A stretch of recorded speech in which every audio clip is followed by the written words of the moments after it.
हाँ जी, फरमाइश आई है पहाड़ों की कसम अली ज़फ़र ट्रिब्यूट उन्होंने किया है अली सतपारा। एक वो बहुत आखिरकार शहीद बहुत हो गए हैं, बहुत कंफर्म हो बहुत गया। बड़ी ट्रेजेडी हुई है, बहुत बड़ी ट्रेजेडी हुई है। केटू पे 3 जो गए थे सर करने, और उन्होंने इतनी हिम्मत की थी कि वो शदीद सर्दी के मौसम में 8,611 फुट की बुलंदी तक पहुँचे। वो जो डेथ जोन है, और केटू जो है वो इतना खौफनाक पहाड़ है। तो वो दुनिया की दूसरी बड़ी चोटी है, माउंट एवरेस्ट के बाद सबसे बड़ा वो है। और जो है इसको कातल पहाड़ कहते हैं। हम्म। और 800 के बाद उसका डेथ जोन शुरू हो जाता है, क्योंकि कहते हैं माउंट एवरेस्ट पे जाने वाले लोग जो हैं वो 100 में से 4 जो हैं वो मरते हैं, लेकिन यहाँ जाने वाले 100 में से 29 लोग मरते हैं। तो औरत तो आज तक कोई जिंदा नहीं बची जो भी कोई इस पे गई है, इस पहाड़ पे। इस पहाड़ के बारे में ये मशहूर है। आप कब जा रही हैं? तो मुझे तो ऐसे ही दूर से ही डर लगता है पहाड़ों से। तो ये है कि उसने बहुत बाहिम्मत इंसान, जो जिसका पाकिस्तान से ताल्लुक़ था, मोहम्मद अली सतपारा, और उसके साथ एक जॉन स्नोरी थे जो कि आइसलैंड के थे, एक पेब्लो थे जो कि चिली से जिनका ताल्लुक़ था। ये आइसलैंड वाले को तो नहीं मरना चाहिए था वैसे वहाँ पे। ये हुआ ये कि 8 लोगों के का ये ग्रुप था जो गया था, जिन्होंने कहा था कि हम वो करेंगे, जिनमें से 3 वापस आ गए।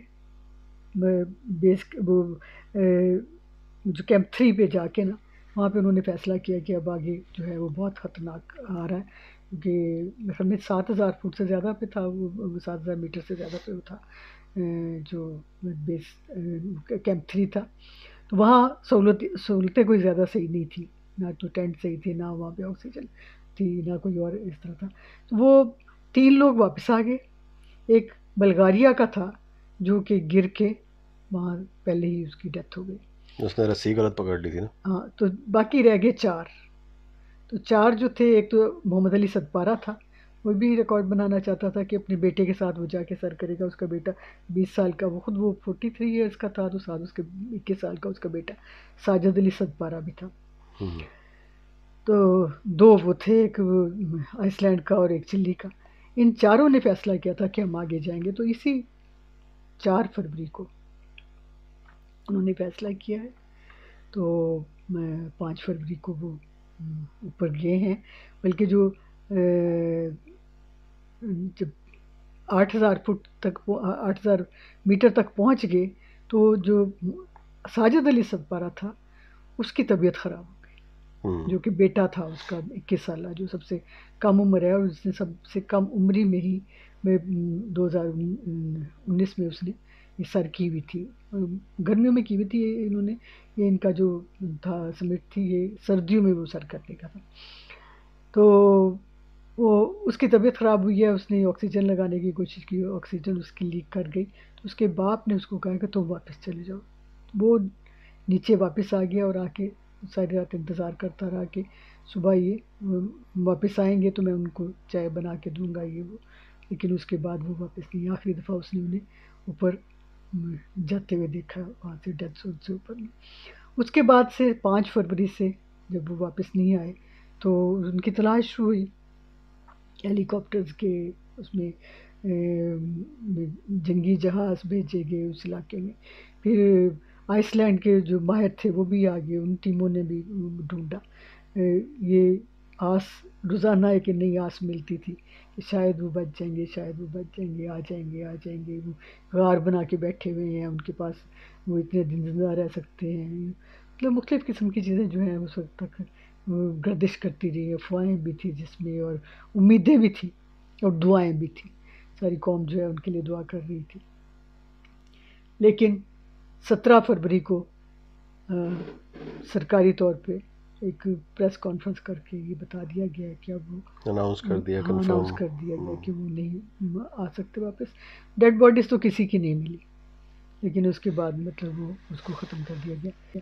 तो एक बहुत खूबसूरत गीत है जो बहुत पहले से बहुत मशहूर है, जिसको बड़ा अच्छा और ख़ूबसूरत एक उम्मीद के तौर पे गाया हुआ है। वो पहाड़ों का गीत है कि पहाड़ों की कसम तुम चले आओ, पहाड़ों की कसम। और वो बड़ा एक अच्छे मूड का, खूबसूरत खुशी के मूड का गीत है, जिसपे अली सदपारा खुद भी रक्स किया करते थे वहाँ पहाड़ों पे। दूसरे जब फॉरेनर्स आते थे तो उनका दिल बहलाने के लिए, और ये लोग रात को जब वहाँ आग जला के बैठते थे तो वो लोग गाया करते थे।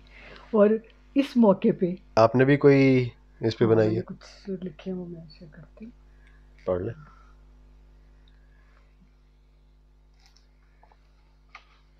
पहाड़ों से मोहब्बत हो गई थी, पहाड़ों से मोहब्बत हो गई थी, इन्हीं रस्तों से रग़बत हो गई थी।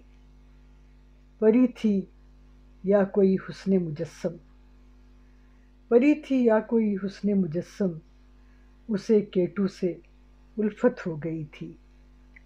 जनू था, इश्क था या कोई वहशत, जनू था, इश्क था या कोई वहशत, बर्फ़ज़ारों से निस्बत हो गई थी। और पहाड़ों से वो यूं खेला था बरसों, पहाड़ों से वो यूं खेला था बरसों, पहाड़ों को भी आदत हो गई थी। और पहाड़ों ने छुपाया है उसे यूं, पहाड़ों ने छुपाया है उसे यूं, पहाड़ों को भी वहशत हो गई थी। पहाड़ों से मोहब्बत हो गई थी, इन्हीं रस्तों से रग़बत हो गई थी। बहुत खूबसूरत। ये चंद अशार उसके लिए लिखे हैं। लेकिन इस इन उदास लम्हों में और इन गम के मौके पे अली ज़फ़र ने उसी गीत को गाने की कोशिश की है, उनको उनके नाम डेडिकेट किया है, अली सदपारा। चले देखते हैं कैसा गाया, कैसी काविश है उनकी।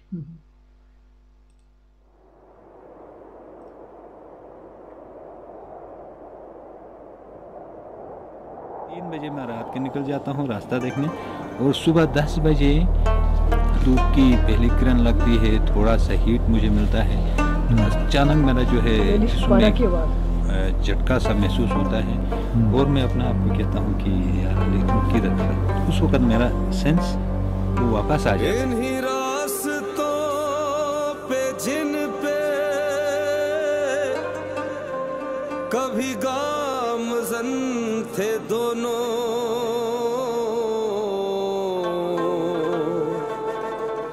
मुझे रोक रोक पूछा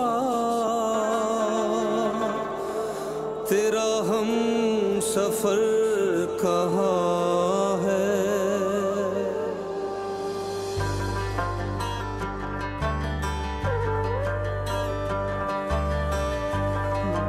जॉगिंग करते हुए 15 मिनट नंगा पर्वत गए थे। हम तुम्हारी राह देखेंगे सनम,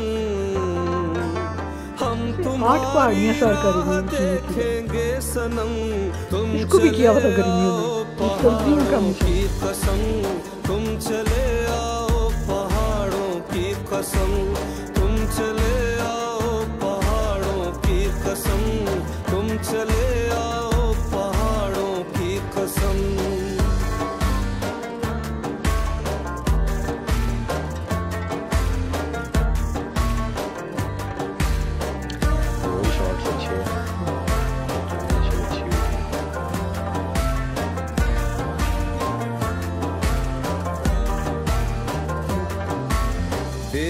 आने की खबर ना आ सकी, याद तेरी दिल से भी ना जा सकी, तेरे आने की खबर ना आ सकी, याद तेरी दिल से भी ना जा सकी।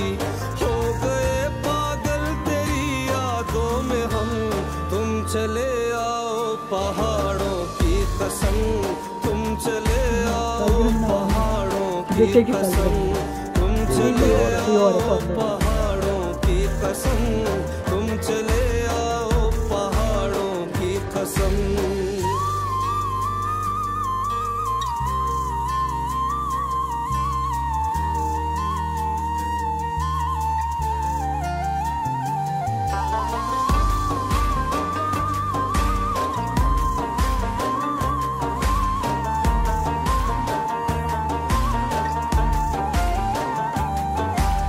तेरे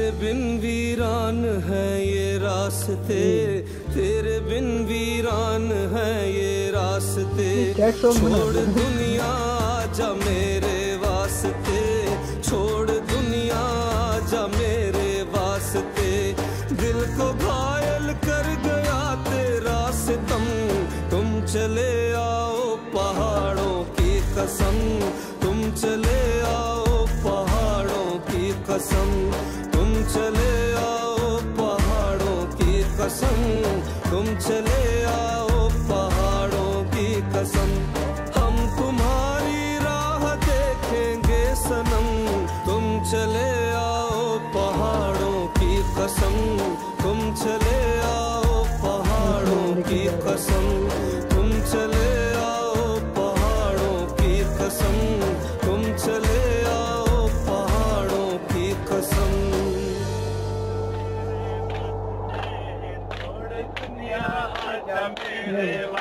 ये खुद गा के वो डांस किया करता था इस पे। ये मोबाइल से किसी ने बनाई हुई है हाँ, वैसे। खुद ही वहीं बैठ के बनाई हुई थी। ये डांस किया गया, ये इसमें सब किया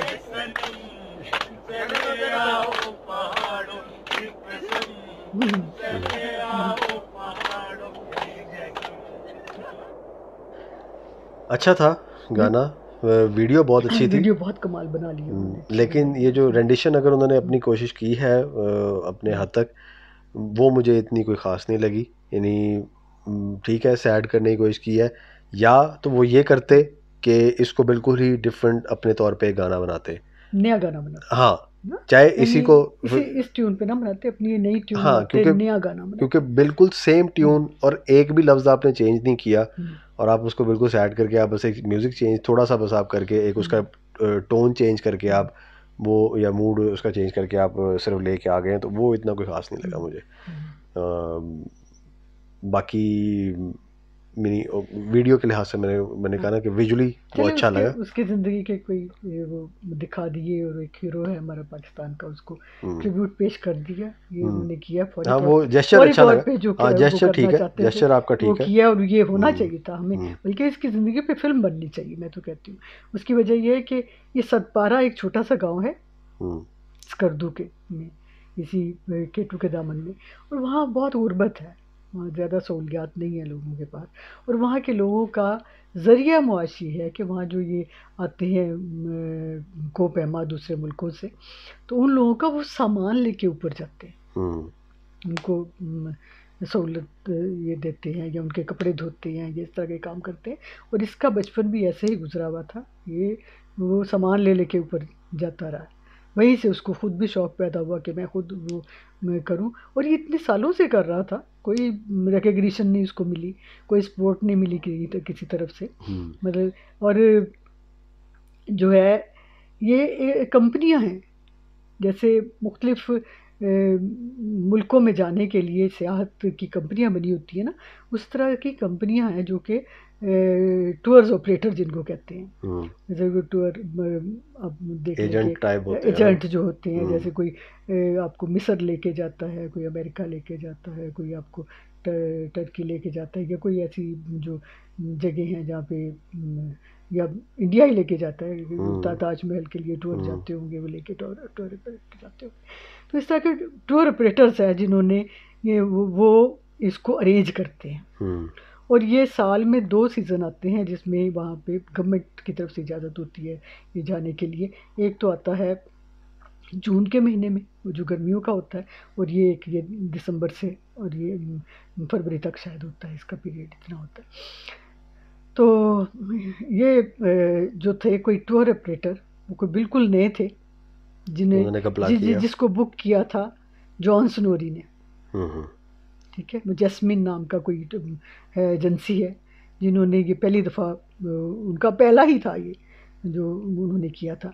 और ये कोई सस्ते नहीं होते, ये मेरे ख्याल में $25,000 में हुआ था शायद, उन्होंने वो बुक किया था उनके साथ। और इसी तरह के टूर्स जो है वो माउंट एवरेस्ट पे भी होते हैं। तो माउंट एवरेस्ट में जो नेपालियों की अपनी वो एजेंसियाँ या काम कर रही हैं, इस तरह की कंपनियाँ, वो $1 लाख तक भी लेते हैं ऊपर ले जाए। वो फैसिलिटेट करते हैं ना, उनके ज़िम्मे होता है कि वो रस्सियाँ प्रोवाइड करना, खैमे प्रोवाइड करना, ऑक्सीजन प्रोवाइड करना, और मतलब जो भी खाने पीने की चीज़ें प्रोवाइड करना, वो सारा कुछ उनका ज़िम्मा होता है ऊपर तक ले जाने का, कैंप तक का। हाँ। और वो जो एक कैनेडियन एक फिल्म मेकर जो था, वो इनके साथ गया है, और वो भी कैंप 4 तक गया है, 3 तक गया, हाँ।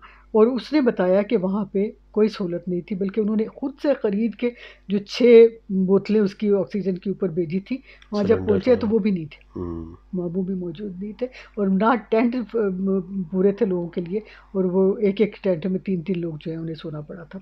मतलब वो बड़ी बेआरामी में थे, जो जिन्होंने ऊपर जाना था उन्होंने वो सही तरीके से आराम भी नहीं कर सके थे। तो इस तरह की बहुत सारी चीज़ें हुई हैं। उसमें ये भी है कि इनसे पहले जो है एक ग्रुप गया नेपाली का, वो भी सर्दियों में करने आए हुए थे, तो वो जब वापस आए हैं, हालांकि उनका जिम्मेदारी होती है कि जो ऊपर जाते हैं वो फिर रस्सियाँ लगा के आते हैं, नेक्स्ट जो आए तो उन्हें सहूलत रहे, लेकिन वो रस्सियाँ काट आए हैं वापसी पे।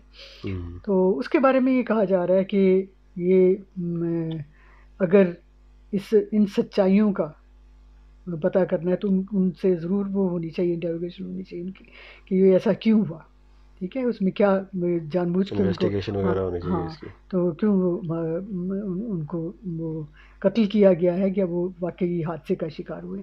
और दूसरी चीज़ ये है कि वहाँ तक नेक्स्ट तक अभी जाने की किसी को इजाज़त ना दी जाए, बल्कि एक नेपाली टीम भी बुलाई जाए और इधर से भी माहिर बुलाए जाए, और उनके अलावा किसी को अभी तक ऊपर जाने की इजाज़त न दी जाए, तब ताकि ये लोग ऊपर जाएं, जाके वो सारा देखें कि असल वाक़या जो है वो वहाँ क्या हुआ, और माहिरीन को भेजा जाए।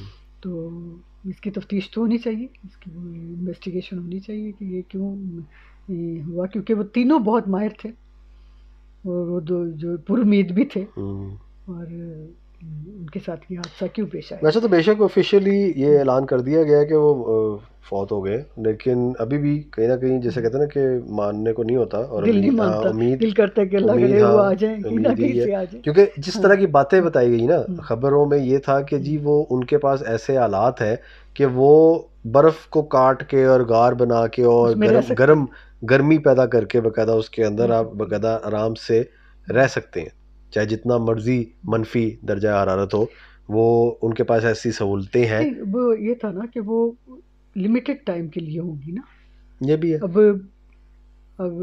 ऑलमोस्ट 5 तारीख के वो गुम हुए हैं, आज 15 दिन हो गए उनको गुम हुए, तो अब इतनी देर तक तो नहीं, इतनी चीज़ें तो उनके पास नहीं हुई कि इतनी देर तक उनको अपने आप को गर्म रखने का हो गया, वहाँ खाने पीने का हो गया, ऑक्सीजन ही सबसे बड़ा मसला होता है, ऑक्सीजन उनके पास हो।